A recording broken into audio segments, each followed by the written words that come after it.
Garis besar Indonesia ini saya akan membahas apakah sang Raja Kegelapan Rayleigh dia sebenarnya seorang raja. Nah, mari tanpa basa-basi lagi, kita langsung saja wadaw. Closed doors, I'm a fool for your love.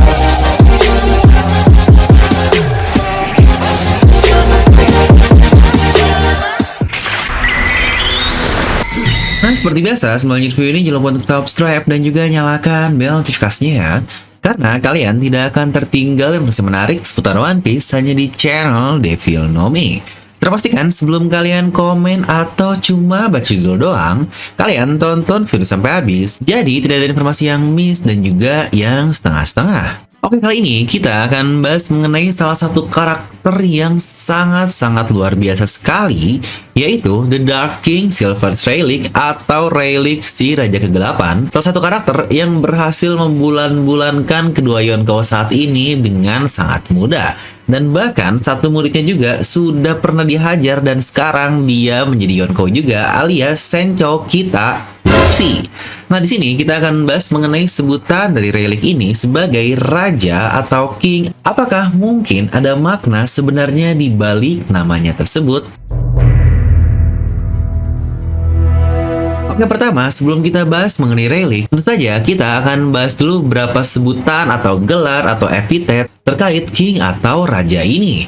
Dimana setelah saya riset cukup lama sekali, sekitar 2 menit, ternyata hampir semua sebutan yang ada king-nya mereka benar-benar seorang raja dalam tanda kutip. Pertama, sebutan king ini adanya awalnya di King of the Sniper, yaitu Usopp atau Sogeking. Ya, untuk sebutan ini sebenarnya karena Usopp nyebut sendiri ya, bukan sebutan dari orang-orang seperti pemerintahan dunia atau orang-orang luar seperti Rayleigh ini. Lalu juga ada juga yang disebut sebagai Souruking atau Soul King. Sebutan ini pula Brook dapatkan dari albumnya yang akhirnya menjadi hits dan jadi juga sebenarnya bukan sebuah sebutan yang mirip dengan penyandang epitet lainnya juga. Itu untuk Brook dan Usopp ini sebutan kingnya bukan benar-benar sebuah sebutan yang akhirnya diberikan oleh contohnya pemerintah dunia atau orang-orang di luar. Lalu juga ada King ini sendiri yang jelas lah ya, ini mah namanya juga udah buatan Kaido yang awal dari Arbel, dia akhirnya mengubah namanya menjadi King, jadi bukan sebutan oleh orang lain. Karena nama King ini lebih ke nama asli yang diubah saja. Lanjut, next ada yang disebut sebagai King juga, yaitu Avalo Pizarro.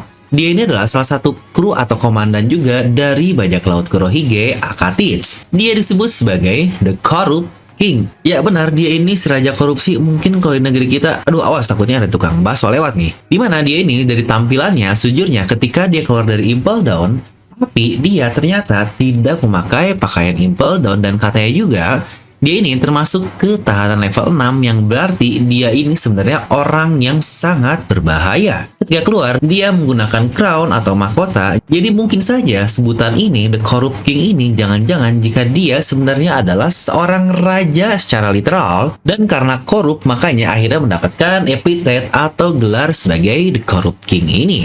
Lagi-lagi epitet atau gelar yang diambil dari sebutan raja yang sebenarnya. Next itu juga untuk King ini ada sebutan sebagai Desert King atau Raja Pasir. Yang ini juga cukup jarang disebut sih sebenarnya, entah dari mana juga. Tapi Crocodile mendapatkan sebutan ini dari rakyat Alabasta saja. Dan toh dia juga kan pemakan buah iblis pasir yang lagi-lagi sangat masuk akal. Next, sebutan King ini oleh pemerintahan dunia atau setidaknya dunia lah adalah Emporio Ivankov dengan sebutan Okama King. Ya benar, sebutan ini juga berarti secara literal atau secara asli, di mana Ivankov dia memang benar-benar seorang raja atau ratu lah apapun itu. Karena kan gendernya tidak jelas juga, makanya dia mendapatkan epitet King lagi, yang juga dia memang seorang raja. Lanjut, sebutan King lagi adalah King of Miracle atau Raja Keajaiban yang disebutkan kepada King Riku Doldo, yang lagi-lagi dia memang seorang Raja Riku juga yang ada di Dressrosa. Dan ada juga sebutan raja yang sebenarnya atau The Fighting King, Raja Pertarungan, dan orang yang mendapatkan gelar ini adalah Elizabeth II yang memang juga dia ini seorang raja. Lanjut, ada juga sebutan King ini yaitu Pirate King yang kita tahu lah ya, ini adalah Roger. Dia mendapatkan sebutan itu setelah menaungi Grand Line, hal yang sangat wajar sekali. Karena dia satu-satunya orang yang berhasil, maka The King of the Seas atau Raja Lautan, Raja Bajak Laut, sebutan yang sangat pas bagi Roger karena memang tidak ada orang lain yang berhasil mendapatkan sebutan ini. Jadi Roger ini benar-benar the only one sajalah untuk mendapatkan sebutan The Pirate King tersebut. Nah, jadi jika dari beberapa hal yang tadi disebutkan di One Piece ini dan kita ambil kesimpulan, memang hampir sebutan atau gelar atau epitet dari King ini yang akhirnya terkenal luas atau sampai ke ranah pemerintahan dunia menyebutnya sebagai sebutan itu, memang karena orang tersebut rata-rata awalnya seorang raja. Contohlah Apollo Pizarro yang kru dari Kurohige atau Emporio Ivankov yang juga seorang ratu atau raja dari Okama di pulau tersebut. Dan jangan-jangan Rayleigh dengan sebutan The Dark King dia dulunya seorang raja atau setidaknya bangsawan di suatu negeri. Lagi, entah kenapa menurut saya sebutan dari Dark King ini adalah hal yang sangat menarik yang sampai dikatakan juga oleh Oden saat Roger memberikan topinya kepada Rayleigh, orang yang dijuluki sebagai Raja Kegelapan tersebut, yang bahkan kata-kata ini dia highlight loh, seakan-akan itu ada maksud terselubung di balik nama atau sebutan tersebut. Yang kalau dilihat-lihat hampir banyaknya second man atau first mate atau orang kepercayaan di kru itu, mereka adalah orang dari kalangan bangsawan atau kalangan terkenal atau kalangan teredukasi lah yang sangat berbeda dengan kaptennya. Contoh seperti Sabo yang dia adalah anak bangsawan langsung dan dia menjadi second man mungkin dari Dragon atau pasukan revolusioner. Lalu juga ada Musketeers yang jadi first mate-nya Ace yang diambil dari novelnya dan ini ceritanya canon ya alias terkonfirmasi oleh Oda Sensei. Dia juga dikatakan dulunya seorang dokter dari keluarga pintar yang ternama juga. Yang lagi-lagi dia orang yang teredukasi juga, ya dokter gitu. Lanjut untuk Ben Beckman yang dari Shanks ini memang tidak diketahui sih dia backgroundnya apa, tapi dikatakan dia juga orang yang sangat-sangat pintar sekali dan bahkan Oda mengatakan dia termasuk orang yang paling pintar saat kita masih berada di saga Ace Blue yang berarti dia lebih pintar dari Nami, dari Kuro, dan orang-orang lain yang sangat pintar tersebut. Dan untuk first mate dari kapten kita yaitu Zoro memang belum jelas sih, tapi jika dia ada hubungan dengan Shimotsuki, seharusnya dia juga ada hubungan dengan klan bangsawan dan jangan-jangan untuk Rayleigh juga dia seperti itu, makanya dia mendapatkan sebutan The Dark King. Lalu jika kita ingat awal pertemuan Rayleigh dengan Roger, perkataan dia terkait masa lalunya sangat-sangat singkat sekali. Di situ dia hanya bilang jika dia meninggalkan kampung halaman rumahnya dan dia pun mencuri kapal untuk tinggal, yang dimana kita lihat saat Roger tiba-tiba datang dengan topi jeraminya dan bertanya kepada Rayleigh dia siapa, tapi Rayleigh awalnya cukup ragu untuk mengatakannya. Karena di sini kita melihat ada seperti titik-titik lah, yang berarti dia cukup ragu untuk mengatakan namanya siapa, dan akhirnya dia bilang saja, saya Rayleigh. Dan Roger langsung berkata, apakah ini takdir? Apa kau mau menjungkir balikan dunia ini? Turn the world upside down with me, yang wah ini keren banget nih.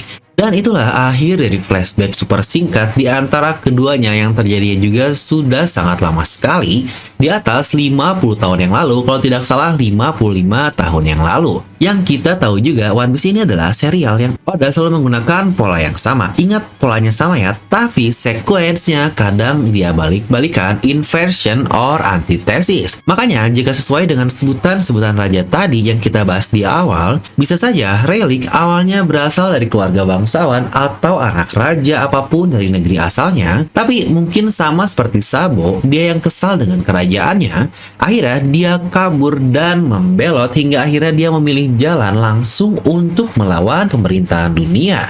Yang mungkin juga kerajaan di negerinya tersebut dulu terafiliasi dengan Tenryubito yang sangat mirip lah seperti kejadian Sabo. Hingga akhirnya dapatlah dia julukan Mei-O atau Raja Kegelapan. Yang sejujurnya, apakah kalian sadar Raja Kegelapan itu bisa dibilang sebagai King of Underworld? Dan King of Underworld itu sama saja seperti King of Hell. Dan kalian tahu apa itu King of Hell? Ya jelaslah, Enma sama dengan Babang Zoro. Nah jadi itu untuk video kali ini, kalian bisa langsung tuliskan pendapat kalian di kolom komentar di bawah.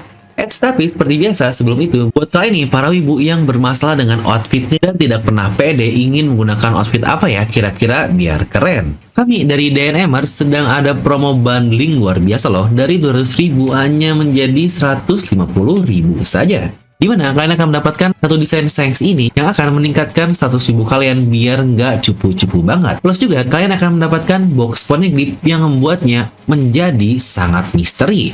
Dan kalian juga akan mendapatkan bookmark buat pembatas buku dan satu stiker ini. Nah loh, gimana? Yakin kalian gak mau? Dan gak sampai situ saja, karena kali ini juga sedang ulang tahun dari channel Devil Nomi yang keempat tahun nih, di tanggal 26 Juni. Maka bukan hanya special price di 150.000 saja, kita ada crazy offer lagi nih, potongan langsung menjadi 130.000 saja. Wah gila banget lah, dari 200.000 loh langsung dijebret ke 130.000. Spesial ulang tahun Devil Nomi yang keempat tahun. Nah, karena ulang tahun yang keempat ini, maka untuk stoknya juga sangat terbatas, yaitu cuma untuk 40 pembeli pertama aja loh. Yuk, buat kalian yang pingin, kalian bisa langsung klik link di deskripsi video. Pembelian bisa COD juga loh, dan banyak gratis ongkir melalui Shopee dan Tokopedia. Kalian juga bisa pesan ini melalui WhatsApp ya, dengan klik link di deskripsi video. Nah, jadi itu untuk video kali ini. Kalian bisa langsung tuliskan pendapat kalian di kolom komentar di bawah. Dan seperti biasa, semoga kalian terhibur dengan video ini. Like aja kalau kalian suka, dislike aja kalau nggak suka. Jangan lupa untuk subscribe dan juga share ke teman kalian. Gue Devil Nomi pamit, and I'll see you guys next time.